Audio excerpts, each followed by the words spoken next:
The name alone sounds almost comical. The Jheri Curls. Not the executioners, not the untouchables. Not some menacing street moniker designed to strike fear into the hearts of rivals.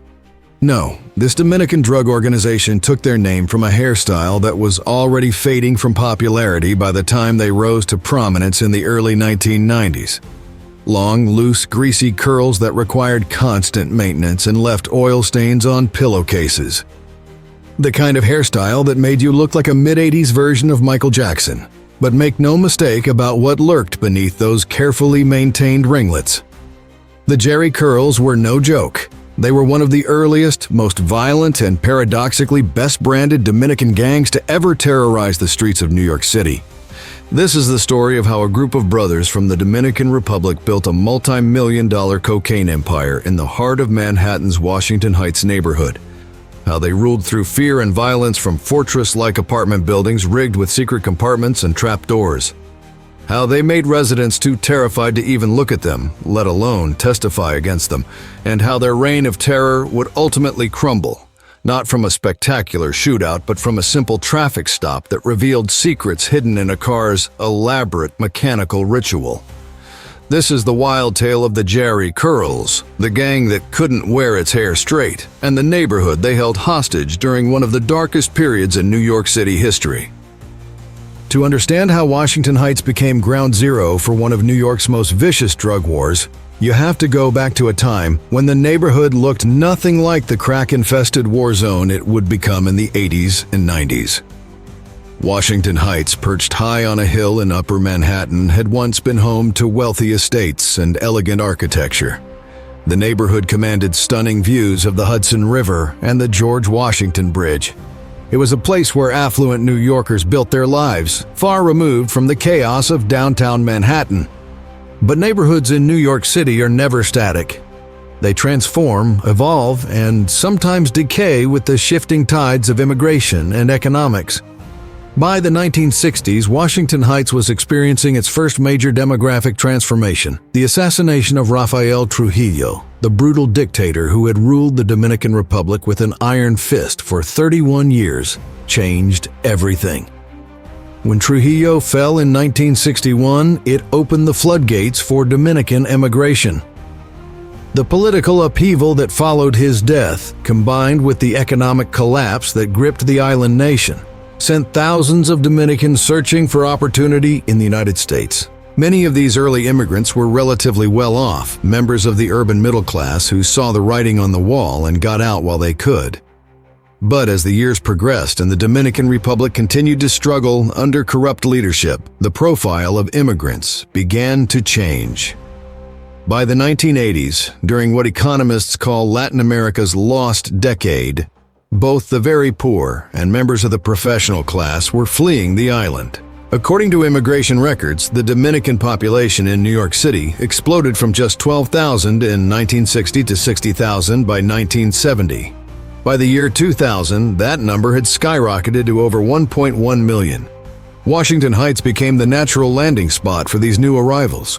The neighborhood offered something crucial that other parts of Manhattan couldn't provide at the price point Dominican immigrants could afford. The small residential buildings, typically 5 or 6 stories high, reminded Dominicans of the casitas back home. These buildings could house multiple families within a single apartment, allowing new immigrants to pool resources and maintain close-knit community ties.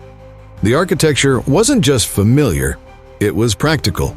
Extended families could live together, watch each other's children, share meals, and preserve the cultural traditions they'd brought with them across the Caribbean. As more Dominicans poured into Washington Heights, the neighborhood transformed into what residents affectionately called Little Dominican Republic. Walk down Broadway or Amsterdam Avenue in the 80s, and you'd be surrounded by Spanish language everywhere.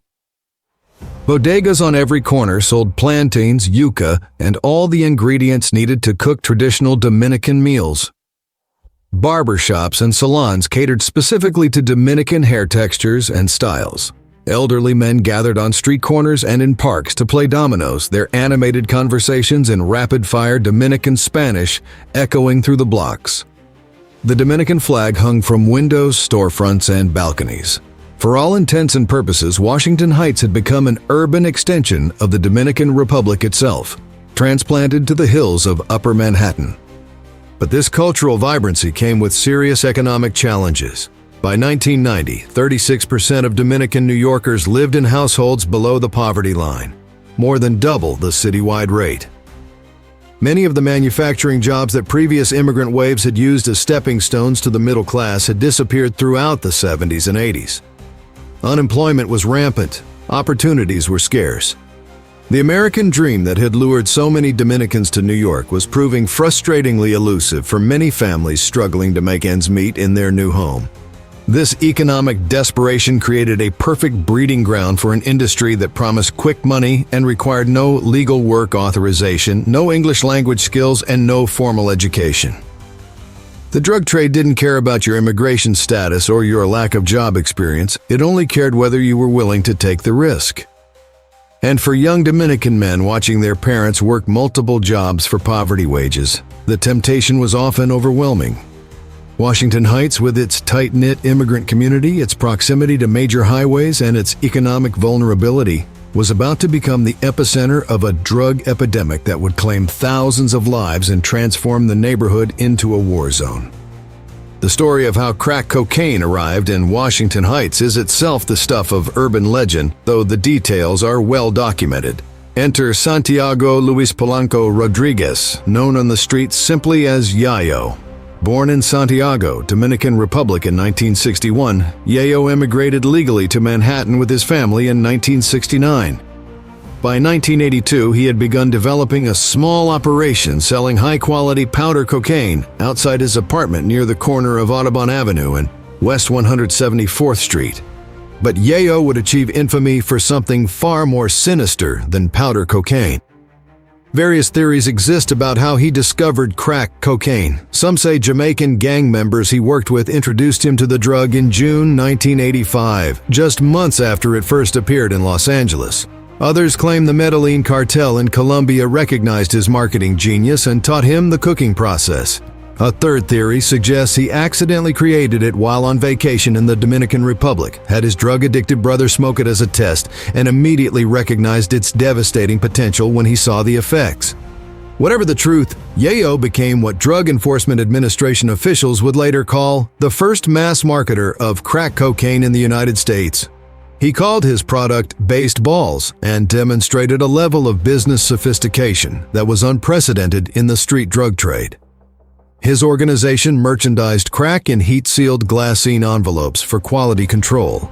His dealers offered buy one get one free specials on weekends to keep addicts loyal to his brand. They handed out business cards with the words based balls and Cop and Go printed on them, listing specific locations where customers could buy. It was drug dealing reimagined as legitimate retail business, complete with marketing strategies and customer loyalty programs.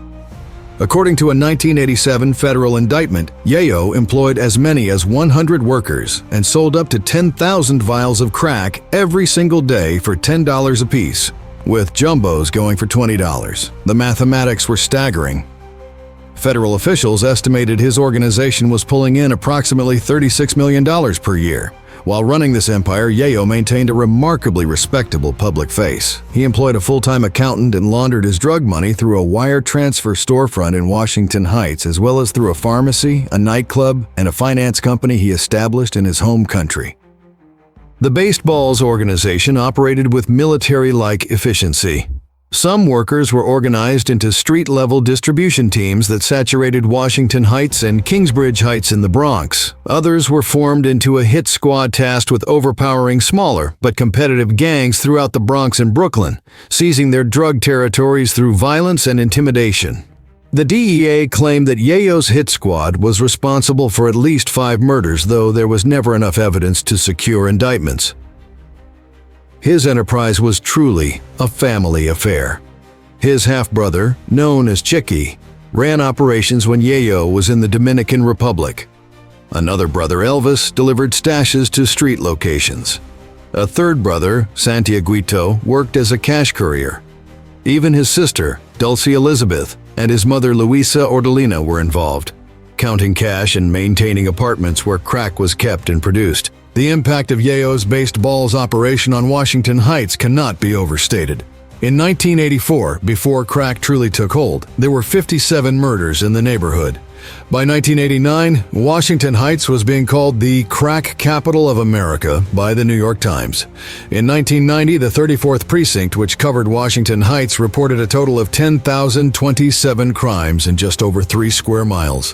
103 of those crimes were murders, 130 felony assaults, 1,919 robberies, 2,647 burglaries. The numbers painted a picture of complete societal breakdown. Federal agents began calling Washington Heights Miami on the Hudson because of the sheer volume of cocaine flowing through the neighborhood.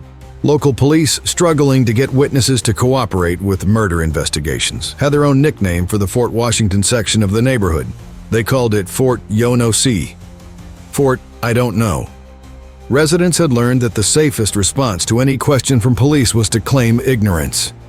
In a neighborhood controlled by violent drug dealers who thought nothing of executing people in broad daylight, talking to the police wasn't just dangerous, it was suicidal. In 1986, the DEA launched a major anti-crack campaign in New York, rounding up hundreds of buyers and street-level dealers. Many became informants, leading agents to Yayo's headquarters. But before they could arrest him, Yayo fled to the Dominican Republic using a fake passport. The lack of an extradition treaty between the United States and the Dominican Republic meant he was effectively beyond the reach of American law. He was eventually arrested in 1988 and sent to La Victoria prison without trial, but even there he managed to bribe guards for special privileges. After a series of violent incidents, including an attempt by fellow prisoners to burn him alive for intervening in an attempted rape, he was released in 1992. But while Yayo may have escaped American justice, his legacy lived on in Washington Heights. He had established what prosecutors called the standard model by which crack gangs were to be run throughout the city.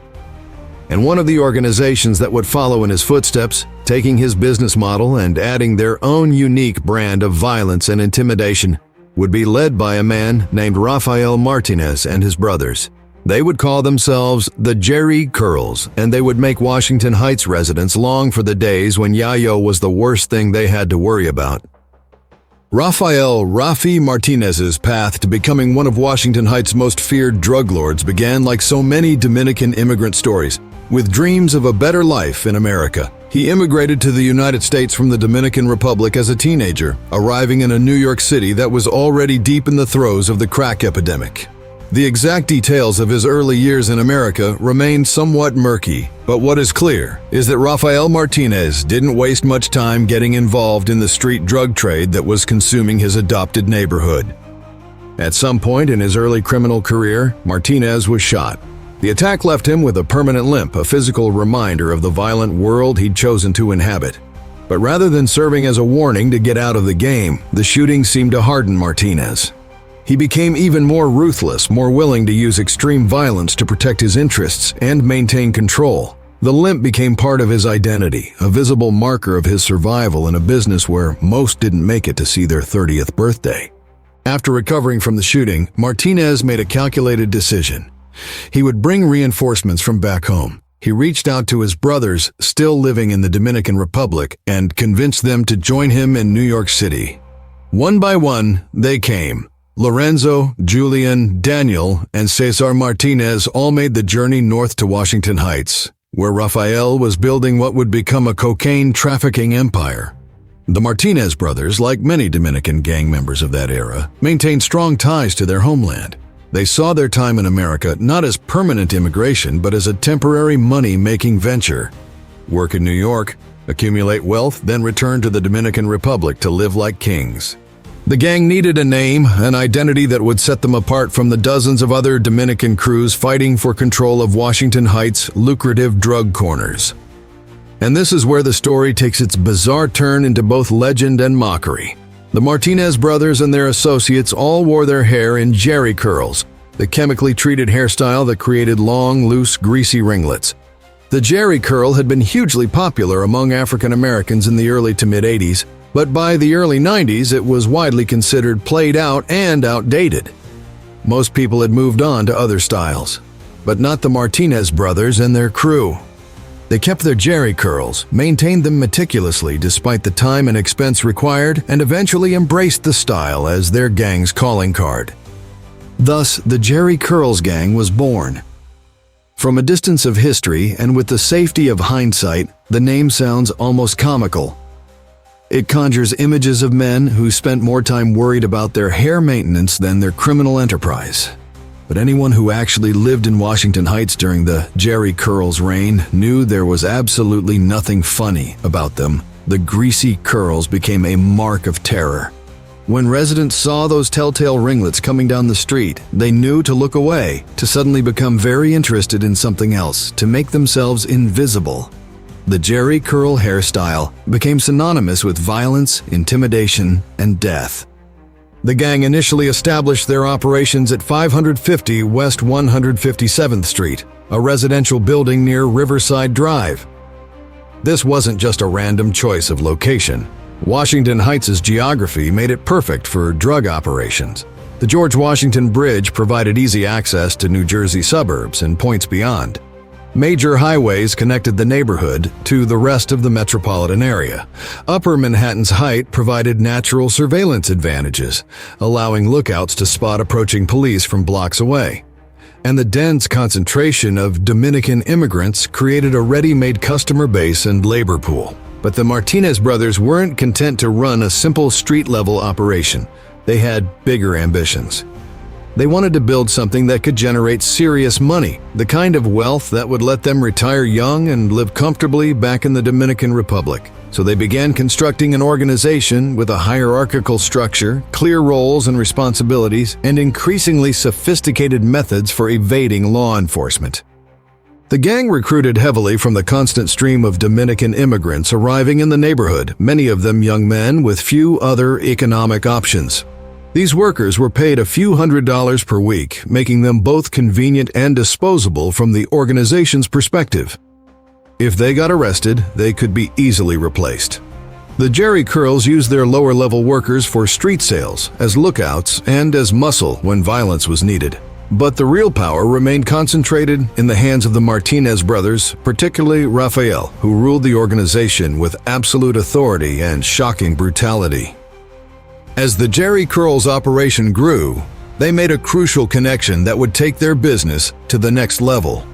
They secured a cocaine supplier, and according to reports that emerged during investigations, this supplier's identity seems almost impossible to believe given the double life he was allegedly living. The Jheri Curls' main supplier was reportedly Pedro Corporan, a man who held a top executive position at a public relations firm while simultaneously working as an anti-drug activist in his public life. Yet behind this respectable facade, investigators allege that Corporan was delivering up to 10 kilos of cocaine per week to the Martinez brothers. If true, the hypocrisy would have been staggering, though it also demonstrated the level of corruption and duplicity that characterized the drug trade in Washington Heights during this era. Corporan was eventually arrested in an undercover money laundering sting operation and went on the run, though the full extent of his involvement with the Jheri Curls was never completely proven in court. With a steady supply of cocaine and a growing army of workers, the Jheri Curls began pulling in spectacular amounts of money. Conservative estimates put their earnings at over $100,000 per week, with annual revenues reaching several $1 million. The Martinez brothers started living the lifestyle their operation afforded them. They drove gold-painted cars through Washington Heights, flashy vehicles that announced their wealth and power. They lived comfortably in a house in Queens, deliberately maintaining distance from their Washington Heights operations. This geographic separation provided both security and plausible deniability. If anything went wrong at their drug locations, the brothers could claim they were simply landlords with bad tenants. But maintaining this empire required more than just business acumen. It required a willingness to use extreme violence, not just against rivals, but against anyone who posed even a potential threat to the organization. And in this regard, Rafael Martinez proved himself to be one of the most vicious gang leaders Washington Heights had ever seen. His limp may have slowed his walk, but it did nothing to diminish his capacity for brutality. The Jheri Curls didn't just sell drugs, they built fortresses. They created a system designed to maximize profit while minimizing the risk of arrest. and they did it with a level of sophistication that surprised even experienced NYPD investigators. Their headquarters at 550 West 157th Street was more than just an apartment building.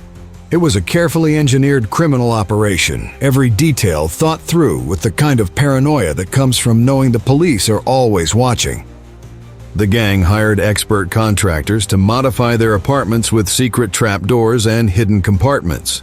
Behind ceiling fixtures and beneath floorboards, they stashed cocaine, guns, and money. Getting to these hiding spots required knowledge of their exact locations, and only trusted members of the organization had that information. When police dogs were brought in for drug sweeps, the Jheri Curls had a countermeasure for that too. They used ammonia throughout the apartments, the powerful smell masking the scent of cocaine and confusing the dogs' sensitive noses. It was a clever adaptation, the kind of tactical thinking that showed these weren't just street thugs operating on instinct. This was organized crime, carefully planned and ruthlessly executed. The organizational structure mirrored a legitimate business in many ways. The Jheri Curls employed bookkeepers to track their finances, managers who oversaw different aspects of the operation, and an army of street-level dealers who moved the product. Everyone had a role. Everyone knew their place in the hierarchy, and everyone understood that failure or disloyalty would be met with swift and brutal consequences. The gang's vehicles were another marvel of criminal engineering. Lorenzo Martinez, Rafael's brother, drove a car that had been secretly rigged with hidden compartments so sophisticated that accessing them required performing an elaborate ritual. You had to turn on the car's lights, press the brake pedal, and then connect two specific points under the dashboard with a coin. Only after completing this exact sequence would the chambers unlock on either side of the back seat, revealing hiding spots for drugs, money, and weapons. It was the kind of James Bond trickery that you'd expect to see in a movie, not in real life on the streets of Washington Heights. By the summer of 1990, NYPD officer James Gilmore, who had been assigned to investigate the Jheri Curls, began making progress. He developed sources within 550 West 157th Street, encouraging tenants to secretly report on the gang's activities. He set up systems for residents to safely share information without fear of being identified as informants. They could take pictures of gang members and their activities anonymously. In July 1990, these efforts paid off with a police raid that seized 2 guns and more than 12 ounces of cocaine from one of the Jheri Curls' apartments. A few months later, another raid turned up 4 more ounces, but the Jheri Curls adapted quickly, perhaps sensing the increasing heat from law enforcement or maybe just looking to expand their operations. They began shifting their base of operations down the block to 614 West 157th Street. This new location was a 6-story, U-shaped apartment building with a long, barren courtyard leading to the lobby. The building's layout provided natural security advantages. Anyone approaching could be spotted from dozens of windows. The courtyard funneled visitors into a kill zone that could be easily defended if rival gangs or police tried to force entry. It was a fortress within a fortress, and it would become the scene of one of the most infamous murders in Washington Heights history. At their new headquarters, the Jheri Curls once again employed contractors to rig apartments with trapdoors and secret compartments. They were learning from their previous locations, improving their security measures with each move. The organization was growing too, expanding to over 20 members working in various capacities. The gang's reputation for violence preceded them wherever they went. Residents of 614 West 157th Street found themselves living in a building controlled by drug dealers who thought nothing of committing murder on the roof, in the courtyard, or in broad daylight on the street outside. The violence wasn't random. It was calculated, designed to send messages and maintain control through fear. Rafael Martinez, despite his physical limitations from the shooting that left him with a limp, was reportedly the most vicious of all the brothers. According to testimony that later emerged in court proceedings, he had a girlfriend named Ira, who was actually married to his brother Augusto in what appears to have been an arrangement designed to keep her in the country or within the family organization. One day, according to what Ira herself later told authorities, she made the catastrophic mistake of mocking Rafael's limp. His response, she claimed, was immediate and brutal. He shot her in the kneecap. If true, the message would have been clear. Nobody, not even family, was immune from his rage. When Rafael suspected a 19-year-old gang member named Sucre of stealing from the organization and selling crack on the side, the consequences were fatal. According to testimony that emerged during trials, the Jheri Curls pushed Sucre out of a moving vehicle on an exit ramp of the Cross Bronx Expressway, leaving his broken body on the highway as a warning to anyone else who might consider betraying the organization. Another associate named Rafael Espinel, who Rafael reportedly suspected of playing both sides in gang conflicts, was shot in the head and chest, then dumped in a park. The gang also settled scores with former partners. A man known as Chino, who had apparently betrayed Rafael in some way, the exact details remain unclear, was tracked down in the Bronx and murdered, likely in a manner designed to send a message about the consequences of betrayal.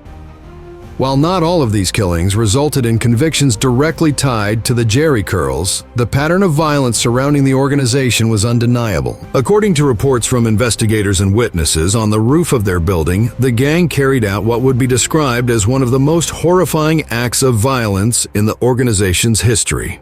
A man was reportedly beaten, shot, stabbed, and then set on fire, his remains left as evidence of what happened to people who crossed the Jheri Curls.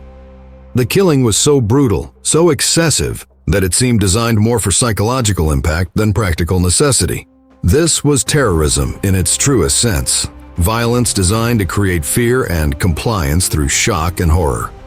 The residents of 614 West 157th Street adapted to living under occupation. They developed what sociologists would later call seeing but not seeing. They learned to look away when gang members walked by.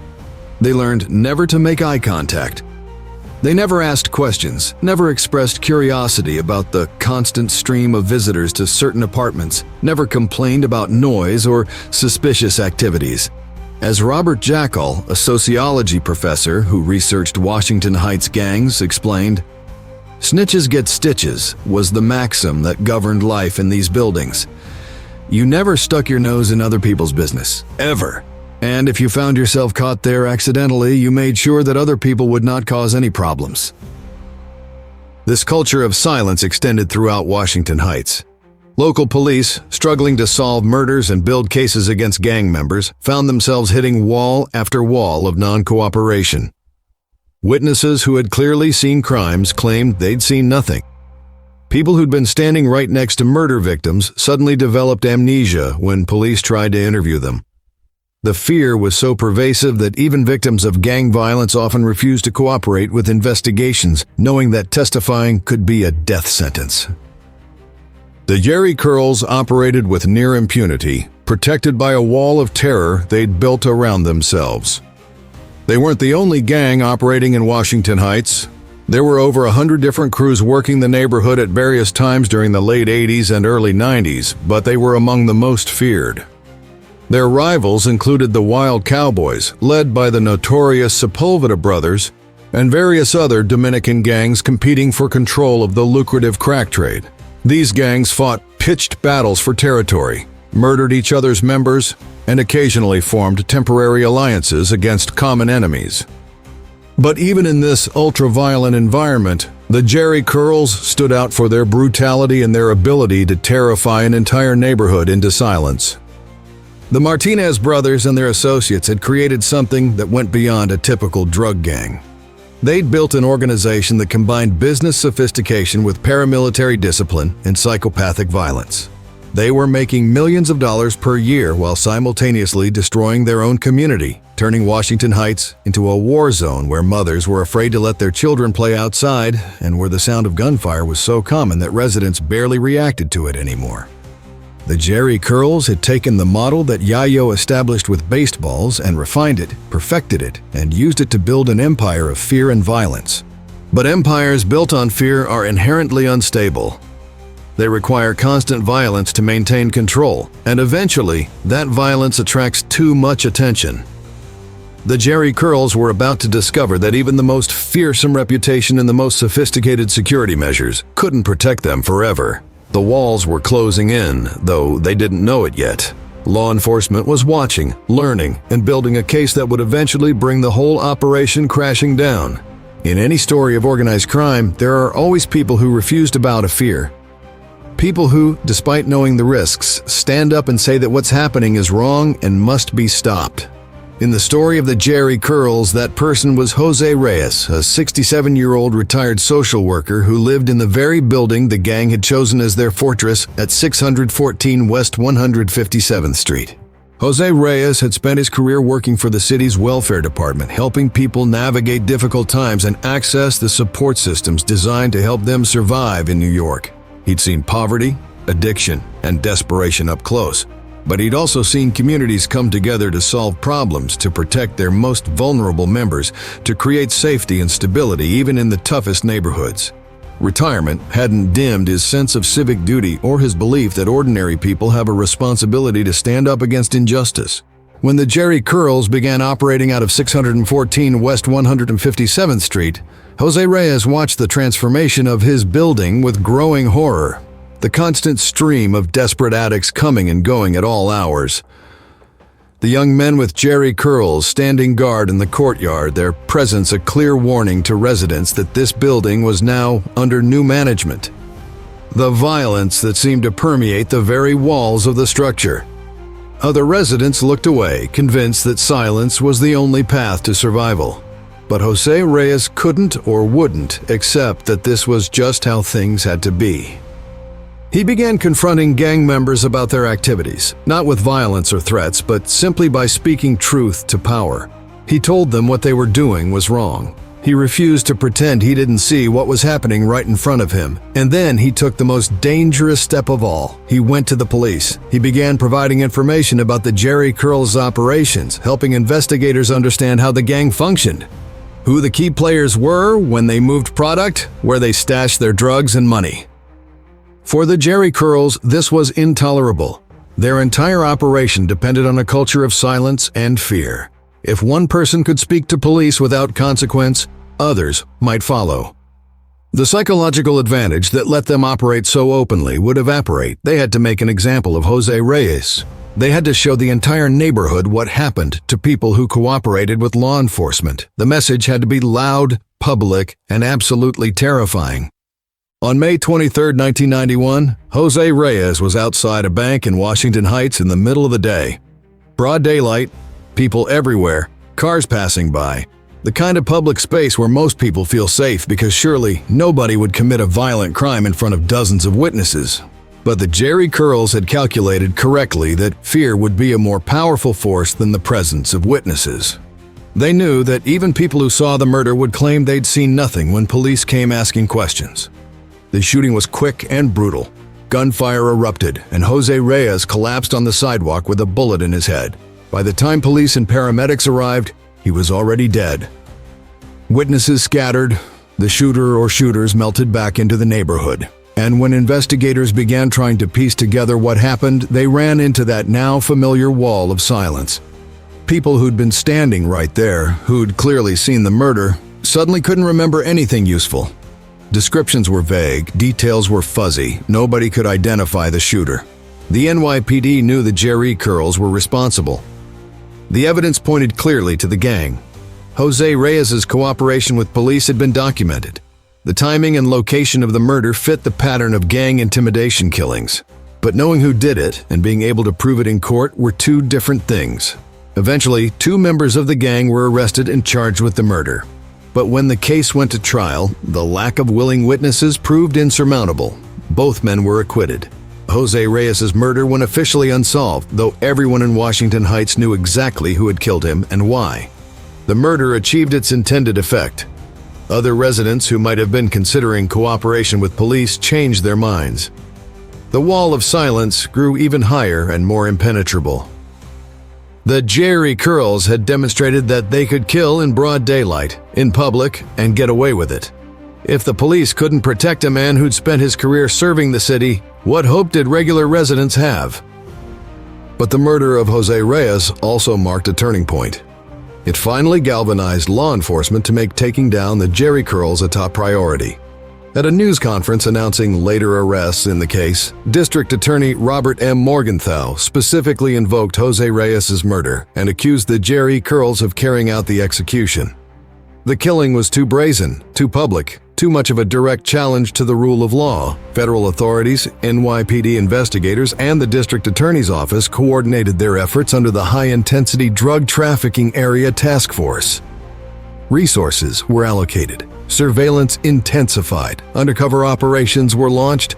The Jheri Curls had won the battle. They'd silenced Jose Reyes and terrified the neighborhood into continued compliance. But in doing so, they'd also ensured they would lose the war. Sometimes the bravest act is simply refusing to look away, to pretend not to see evil when it's right in front of you. Jose Reyes paid for that bravery with his life.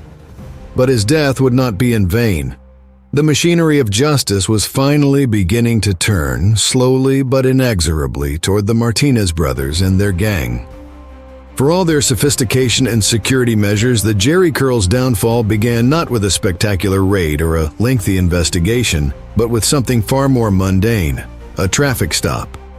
In early July 1991, just weeks after the murder of Jose Reyes, Lorenzo Martinez was making a routine trip from the gang's house in Queens back to Manhattan.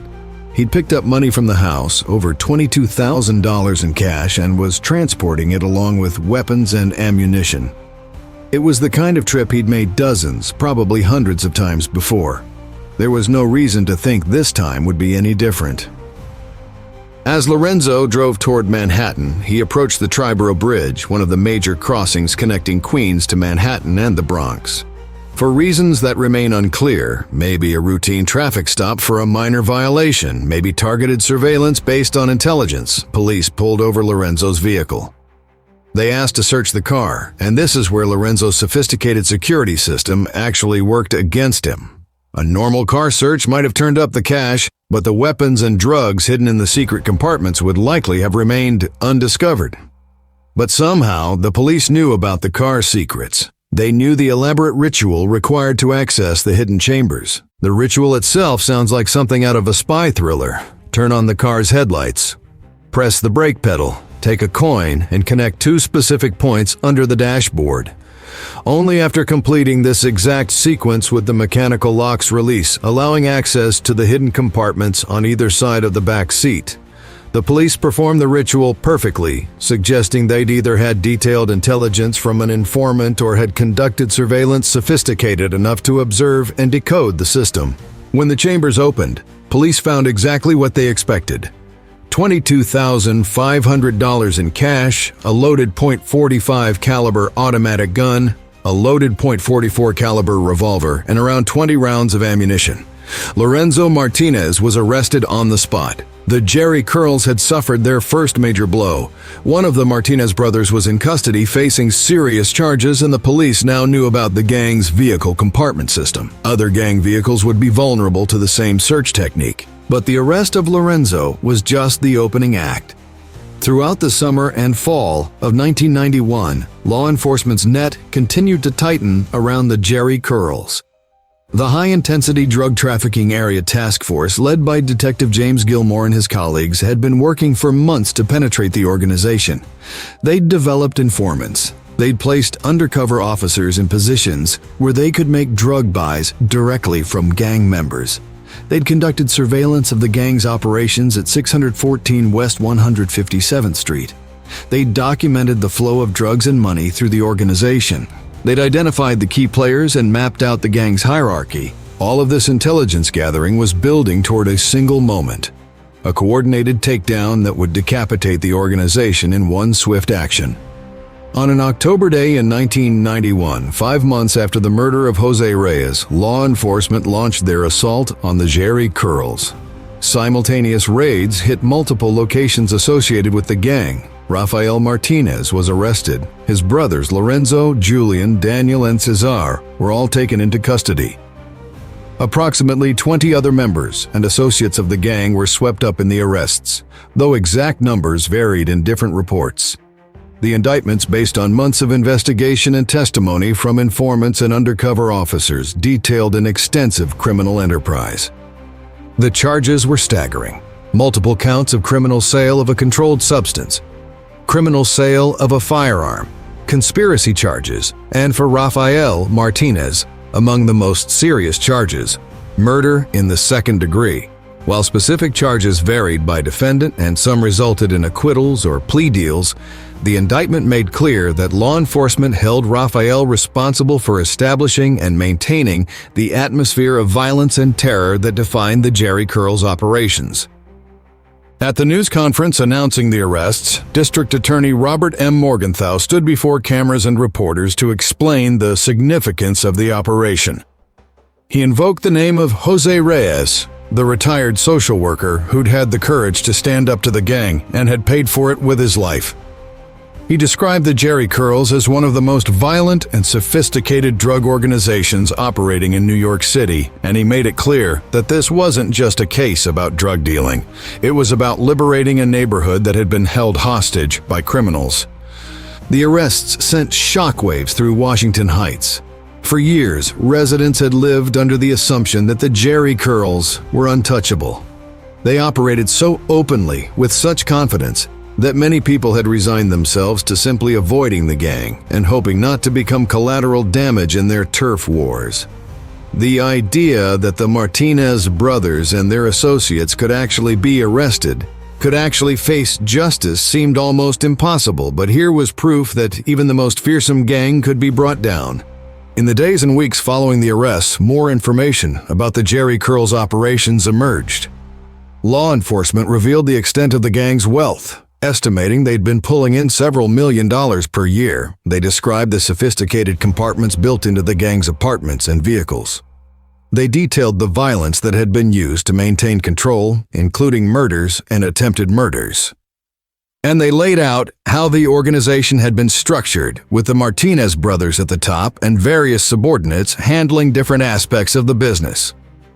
When the Jheri Curls cases went to trial, the prosecutions faced a familiar challenge: the wall of silence and fear that the gang had built over years of violence and intimidation. Assistant District Attorney Luke Rettler, one of the prosecutors handling the cases, later explained to the court, "Most people would never, ever testify against these defendants. They so terrified the neighborhood." This is where the justice system had to rely on a strategy that always draws criticism but is often necessary in organized crime prosecutions: flipping gang members against each other.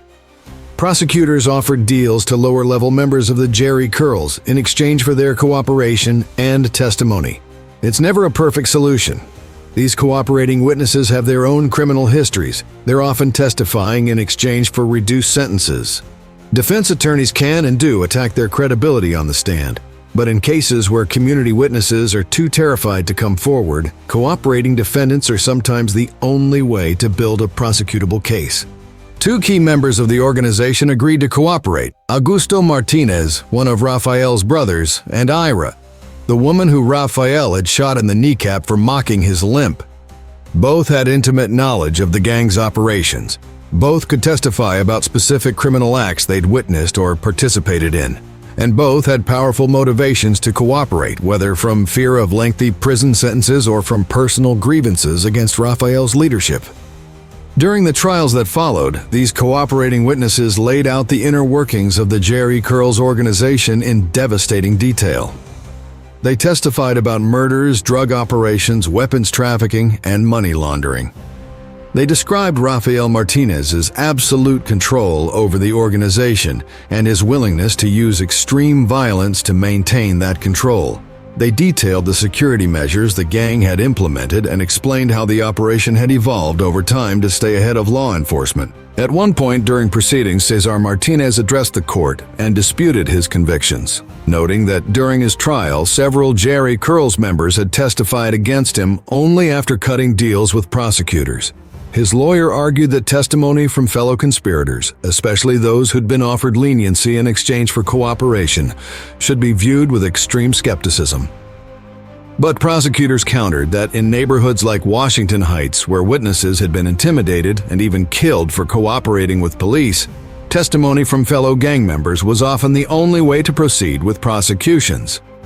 The legal proceedings dragged on through multiple trials and appeals. Different gang members were tried separately or in small groups. Some cases ended in convictions. Others, like the Jose Reyes murder case, ended in acquittals when witness testimony proved insufficient. But gradually, inevitably, The justice system ground forward. Sentences were handed down, appeals were filed and rejected. The Martinez brothers and their associates began the process of coming to terms with the reality that their empire was over and they would be spending decades behind bars. For Rafael Martinez, the sentences were particularly severe. His convictions added up to an almost incomprehensible 213 years in prison. The number was largely symbolic. No one lives long enough to serve such a sentence, but it sent a clear message about the seriousness of his crimes and the court's determination to ensure he would never walk free again. Lorenzo, Julian, Daniel, and Cesar Martinez all received substantial sentences as well, ranging from 3 years to 75 years to life, depending on their individual roles in the organization and the specific charges they faced. Rafael Martinez's life behind bars would prove to be dramatically different from his life as a feared gang leader. Prison gave him time to reflect, to reconsider the choices that had led him there, and to pursue education in ways he never had on the streets. He earned his GED. Then he went further, obtaining a bachelor's degree and eventually a master's degree through prison education programs. He became a teacher's aide, an HIV peer educator, and a clerk in the prison law library. He found religion and underwent what appeared to be a genuine transformation. By all accounts from prison officials and fellow inmates, he became a model prisoner who spent his time helping others rather than terrorizing them. In 2006, 15 years after his initial conviction, Rafael Martinez appeared at a resentencing hearing. This was during an era when New York was reconsidering some of its harsh drug sentencing laws, and some prisoners were being given opportunities for reduced sentences. Now in his late 30s, with his Jheri curl long gone and his head clean-shaven, Martinez stood before the court with his lawyers arguing that he deserved leniency under the new sentencing guidelines. His educational achievements were presented as evidence of rehabilitation. His religious conversion was documented. His clean disciplinary record in prison was highlighted. But the district attorney's office opposed any reduction in sentence. Their argument was straightforward. The drug sentencing reform laws were intended for non-violent, low-level offenders, not for violent drug kingpins who terrorized entire neighborhoods. Rafael Martinez might have reformed himself in prison, but he'd also been responsible for multiple murders, countless acts of violence, and the poisoning of a community with crack cocaine. Whatever redemption he'd found behind bars didn't erase the harm he'd caused outside them. The judge denied the request for a reduced sentence. Rafael Martinez would remain in prison for the rest of his natural life. His brothers, who also appeared at the hearing, faced similar denials. The Martinez family had gambled on the American dream through crime and violence, and they'd lost everything. The millions of dollars they'd made were gone, seized by law enforcement or spent on legal fees. The properties Rafael had bought in the Dominican Republic as his retirement nest egg were out of reach, useless to a man who would die in an American prison. The Jheri Curls gang that had seemed so powerful, so invincible, had been completely dismantled. The successful prosecution of the Jheri Curls was part of a larger effort by New York law enforcement to dismantle the Dominican gangs that had turned Washington Heights into a war zone. The operations would extend to other crews like the Wild Cowboys and the Young Talented Children. Over the course of the 90s, gang after gang would be targeted, investigated, and prosecuted. The coordinated law enforcement response, combined with changing economic conditions and community activism, would gradually transform Washington Heights from the crack capital of America into a neighborhood that families could safely live in once again. While the Jheri Curls were building their empire, they were far from the only gang turning Washington Heights into a killing field. The neighborhood during the late 80s and early 90s was home to over 100 different drug crews, each fighting for territory, each willing to kill to protect their corners, each contributing to the atmosphere of violence and chaos that defined the era. Understanding the full scope of what was happening in Washington Heights requires looking beyond just the Jheri Curls to the broader gang war consuming the entire community. The Wild Cowboys were perhaps the most infamous of the Jheri Curls' rivals. Led by the Sepulveda brothers, Lenny and Nelson, the Wild Cowboys were a group of boyhood friends who'd grown up together and decided to enter the drug trade as a team. They ran a lucrative crack business primarily out of the South Bronx, but with significant operations in Washington Heights as well. Like the Jheri Curls, the wild cowboys routinely pistol-whipped their workers, murdered rivals, shot or slashed witnesses to their crimes, and eventually even turned on each other in a deadly internal civil war. The story of the wild cowboys would eventually be told in Robert Jackal's book, Wild Cowboys, Urban Marauders, and the Forces of Order, which documented how street cops, detectives, and prosecutors pieced together the gang's story through years of painstaking investigation. The book revealed a pattern of violence that was staggering even by the standards of the crack era. 4 bullet-torn bodies in a drug-ridden South Bronx alley, a college boy shot in the head on the West Side Highway, wild shootouts on the streets of Washington Heights, murders for hire, witness eliminations, internal betrayals. The wild cowboys left a trail of blood across Upper Manhattan and the South Bronx. The competition and occasional cooperation between different gangs created a complex ecosystem of organized crime. Sometimes the Jheri Curls and Wild Cowboys were rivals competing for the same territory and customers. Other times they maintained an uneasy coexistence, focusing on their respective turfs and trying to avoid open warfare that would attract too much police attention. Some gang members pitched for multiple organizations at different times in their careers, switching allegiances based on who was paying better or which crew seemed more likely to survive. The violence these gangs inflicted wasn't confined to other criminals. Innocent people were constantly caught in crossfire. On October 18, 1988, just as the crack epidemic was reaching its peak, 24-year-old NYPD officer Michael Butzek and his partner attempted to arrest 2 men on drug charges in an apartment building on West 161st Street. When they approached the suspects, one of the men was carrying a bag. A chase ensued. Officer Butzek caught up to one suspect who then dropped the bag, pulled out a 9mm pistol, and shot Butzek once in the chest. The officer died before he could be saved at Columbia Presbyterian Medical Center, leaving behind a wife and devastated family. The 3 suspects in Officer Butzek's murder fled to the Dominican Republic, where the lack of an extradition treaty meant they were beyond the reach of American law. The first suspect, Mirambo, died in 1989 under disputed circumstances while in Dominican custody. Some reports suggest he jumped from a 3rd-floor balcony at police headquarters just before he was to be extradited. It would take years of diplomatic pressure and dogged advocacy by Butzek's father before the 2 remaining suspects were finally apprehended and brought back to face justice. In 2003, 15 years after the murder, Pablo Almonte and Jose Fernandez were each convicted of second-degree murder and sentenced to 25 years to life in prison.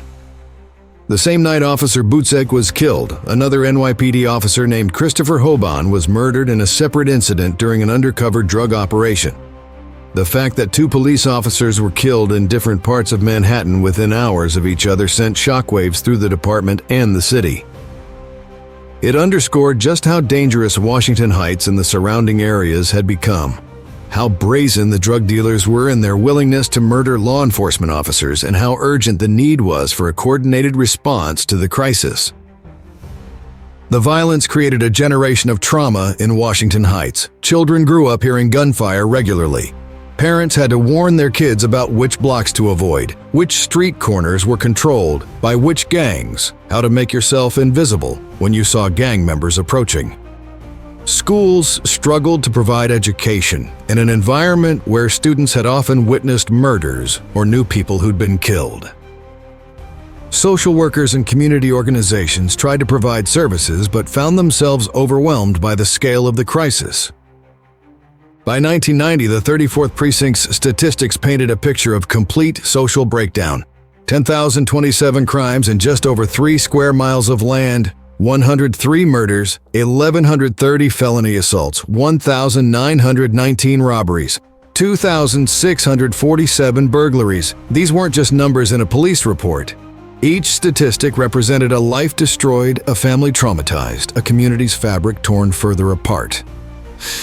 The situation was so bad that in 1994, the city created the 33rd Precinct specifically to help manage the lawlessness in the lower section of Washington Heights. The neighborhood needed 2 complete police precincts just to attempt basic law and order. Even with this increased police presence, officers struggled to make headway against the gangs. The wall of silence and fear was so complete that solving crimes, building cases, and securing convictions remained extraordinarily difficult. The murder of Jose Kiko Garcia on July 3, 1992, lit a fuse that had been burning for years. Garcia was a 22 or 23-year-old Dominican immigrant who'd arrived from San Francisco de Macorís in the Dominican Republic in 1988. Like many young Dominican men in Washington Heights, he was trying to make a living however he could. Police records indicate he had some involvement in the drug trade, though his family maintained he was simply a street vendor selling clothes. The truth likely fell somewhere in between. A young man surviving in a neighborhood where the lines between legal and illegal economies were often blurry. On that July evening, plainclothes officer Michael O'Keefe and 2 other officers from the local motion unit were patrolling the lower section of Washington Heights. O'Keefe had a reputation in the neighborhood. To some, he was an aggressive cop who was willing to do whatever it took to get drugs off the streets. To others, he was a corrupt officer who planted evidence and used excessive force, particularly against Dominicans. The reality was probably, again, somewhere in between, but the perception in the community was clear. O'Keefe was dangerous, and encounters with him could turn violent. At 505 West 162nd Street, Officer O'Keefe claimed to have noticed Jose Garcia carrying a weapon. An attempt to surround Garcia failed, and O'Keefe gave chase. What happened next is disputed, and will probably never be fully resolved. O'Keefe's version was that after a fierce struggle, Garcia pulled a gun, and O'Keefe fired in self-defense. But witnesses told a different story. They said Garcia was unarmed. They said O'Keefe beat Garcia repeatedly with his police radio before shooting him. Some witnesses claimed they heard Garcia crying out, "Mama, mama, me están matando." Mom, they're killing me, before the final shots were fired, though these accounts were never independently verified. By the time other officers arrived, Jose Garcia was dead on the floor of the building's lobby. No gun was ever found on him or at the scene, though O'Keefe insisted he'd had one during their struggle. The discrepancy between the official police version and what community members said they'd witnessed created an immediate crisis. Within hours, word of the shooting had spread throughout Washington Heights, and the response was swift and explosive. Less than 24 hours after Garcia's death, Washington Heights erupted. The riots weren't just about one shooting. They were about years of accumulated frustration, fear, and anger. They were about police officers like Michael O'Keefe who seemed to operate with impunity in the neighborhood. They were about the violence of drug gangs like the Jheri Curls and wild cowboys the police seemed unable to stop. They were about being poor in a rich city, being immigrants in a country that simultaneously needed and resented you, being caught between criminals who saw you as prey and police who often seemed to see you as suspects rather than citizens deserving protection. The protests began peacefully enough, with community members marching through the streets demanding justice for Garcia and accountability from the police department. But as the hot July day wore on and tensions increased, the demonstrations turned violent. Stores were looted, cars were overturned and set on fire. Garbage bins were thrown into the streets and ignited, creating barriers of flame. The riots spread from 125th Street all the way up to the Inwood section of Manhattan, covering miles of burning, chaotic territory. For 3 days and nights, Washington Heights burned. One man, Dagoberto Pichardo, died while running across a rooftop and being chased by police, falling to his death. 11 people were arrested during the rioting, though given the scale of the disturbance, that number seems remarkably low. A firefighter was injured while responding to one of the numerous fires set by rioters. When Pichardo's family learned that a firefighter had been hurt responding to the chaos, they were horrified. They led a march to the firehouse to apologize, to beg forgiveness, to make clear that the violence wasn't directed at all city workers, only at a police department they felt had failed them. The riots captured national attention. The images of Washington Heights in flames drew comparisons to the Los Angeles riots that had occurred just months earlier, following the acquittal of police officers who'd beaten Rodney King. The country was grappling with questions of police brutality, racial justice, and the relationship between law enforcement and communities of color. Washington Heights became another flashpoint in these broader national conversations. Mayor David Dinkins walked a difficult tightrope. He needed to support the police department and maintain order, but he also understood the Dominican community's grievances. When he was photographed consoling Garcia's mother, embracing her at her moment of grief, many police officers were furious. They felt the mayor was taking sides against law enforcement, showing sympathy to the family of a suspected drug dealer who'd been shot while allegedly reaching for a weapon. The Patrolmen's Benevolent Association accused Dinkins of undermining police morale and failing to support officers doing a dangerous job in an impossible situation. In September 1992, 2 months after the Washington Heights riots, a grand jury decided not to indict Officer O'Keefe. The decision sparked fears of renewed rioting, and the NYPD prepared 2,000 officers to move into Washington Heights if violence erupted again. Community leaders pleaded for calm. Despite the anger and disappointment, the neighborhood didn't burn again. But the damage to police-community relations was severe and lasting. The decision not to prosecute O'Keefe fed into existing tensions and resentments, and these tensions were ruthlessly exploited by Rudy Giuliani, who was running to replace Dinkins as mayor in the next election. In op-eds and campaign speeches, Giuliani portrayed Dinkins as soft on crime, too sympathetic to criminals, unwilling to support the police officers keeping New Yorkers safe. He called the Washington Heights rioters urban terrorists and accused Dinkins of ceding to the forces of lawlessness. In September 1992, Giuliani spoke at a rally of thousands of off-duty police officers at City Hall. The crowd was angry about proposed oversight measures and what they saw as Dinkins' failure to support them.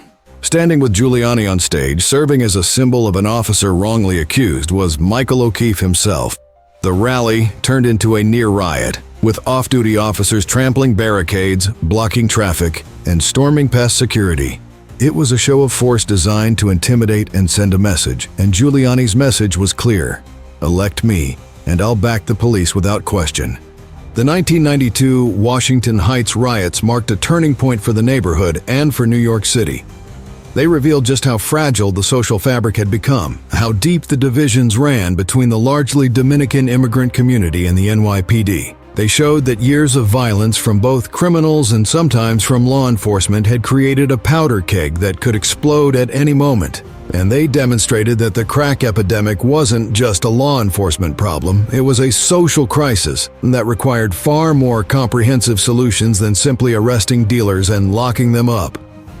The Washington Heights that exists today is almost unrecognizable compared to the war zone it was during the late 80s and early 90s. The transformation didn't happen overnight, and it didn't happen through any single policy or program. It was the result of sustained effort from law enforcement, community organizations, residents who refused to abandon their neighborhood, and economic changes that gradually reduced the profitability and sustainability of the open-air drug markets that had dominated the area. The creation of the 33rd Precinct in 1994 was one piece of the puzzle. Having 2 precincts meant more officers on the streets, better coverage of problematic areas, and increased ability to respond quickly to violent incidents. But more important than the number of officers was the changing approach to policing.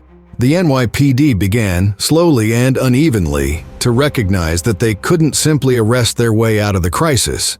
They needed community cooperation, and that required rebuilding trust that had been shattered over years of confrontational policing and incidents like the Kiko Garcia shooting. Community policing initiatives tried to create positive relationships between officers and residents. Programs like the Butzek Little League, named after the murdered officer Michael Butzek, brought police and youth together in structured recreational activities. The league became incredibly successful, not just as a baseball program, but as a way to create bonds between generations and between police and the community. Many former players went into law enforcement themselves, creating a new generation of officers who understood Washington Heights from the inside and were committed to serving rather than occupying the neighborhood. The systematic dismantling of major gang operations through prosecutions like those against the Jheri Curls and Wild Cowboys removed some of the most violent actors from the streets.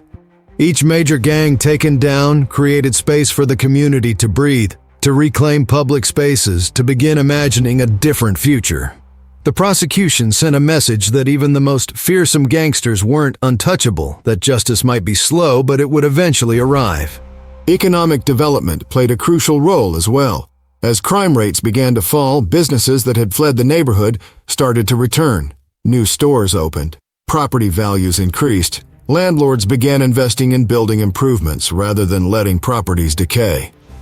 The increased economic activity created legitimate job opportunities that hadn't existed during the worst years of the crack epidemic. Young people who might have been recruited into gangs in the 80s and 90s now had alternatives.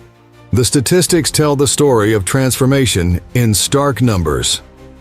In 1990, the 34th Precinct alone reported 10,027 crimes, including 103 murders. By 1998, the combined crime total for both the 33rd and 34th precincts had dropped to 3,869 crimes, less than 40% of what it had been just 8 years earlier. By 2010, the two precincts reported just 2,090 total crimes, with only 8 murders compared to the 103 from 20 years earlier. The crack epidemic itself was waning by the late 90s. The drug was still around, but the massive open-air markets that had characterized the peak years were disappearing. Part of this was enforcement pressure. Part of it was that crack users were dying or aging out of their most desperate years of addiction. Part of it was that younger people, seeing the destruction crack had caused to their older siblings and parents, were choosing not to start using, and part of it was simply market saturation. There were only so many people willing to destroy their lives for crack cocaine, and by the late 90s, most of them already had. Gentrification, that complicated and controversial force, also changed Washington Heights. As crime fell and the neighborhood became safer, it became attractive to people who'd previously avoided the area. Artists and young professionals priced out of other Manhattan neighborhoods discovered Washington Heights' beautiful pre-war architecture, its parks, its access to public transportation. Property values increased, rents rose, longtime residents found themselves both benefiting from a safer neighborhood and struggling with increased costs of living. The Dominican community, rather than being displaced entirely, adapted and in many ways flourished. Washington Heights remains the heart of Dominican New York, the little Dominican Republic that's home to the largest concentration of Dominicans outside of the Dominican Republic itself. The neighborhood is officially recognized as the historic district of Little Dominican Republic. Dominican culture, the food, music, language, businesses, defines the character of the area. Annual events like the Dominican Day Parade celebrate the community's contributions to New York City. The story of the Jheri Curls, once terrifying reality, has become almost folklore.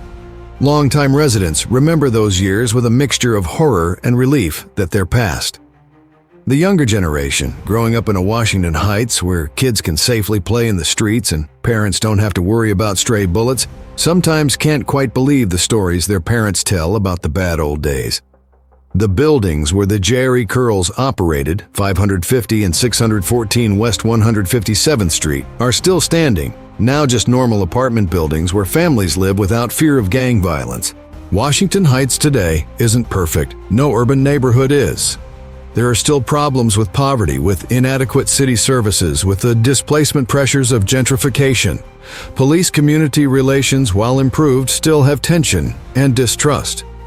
The neighborhood faces challenges around affordable housing, education quality, and economic opportunity. But these are challenges of a functioning neighborhood trying to improve, not a community in crisis fighting for survival. The transformation of Washington Heights stands as proof that even the most troubled neighborhoods can recover. That community resilience, combined with smart policy, sustained effort, and time, can heal even the deepest wounds. The crack epidemic that devastated the neighborhood in the 80s and 90s feels like ancient history to younger residents, but the lessons learned during that dark period continue to inform how the city approaches drug policy, gang intervention, and community policing. The Jheri Curls are gone, scattered to prisons where they'll spend the rest of their lives. The Wild Cowboys have been dismantled.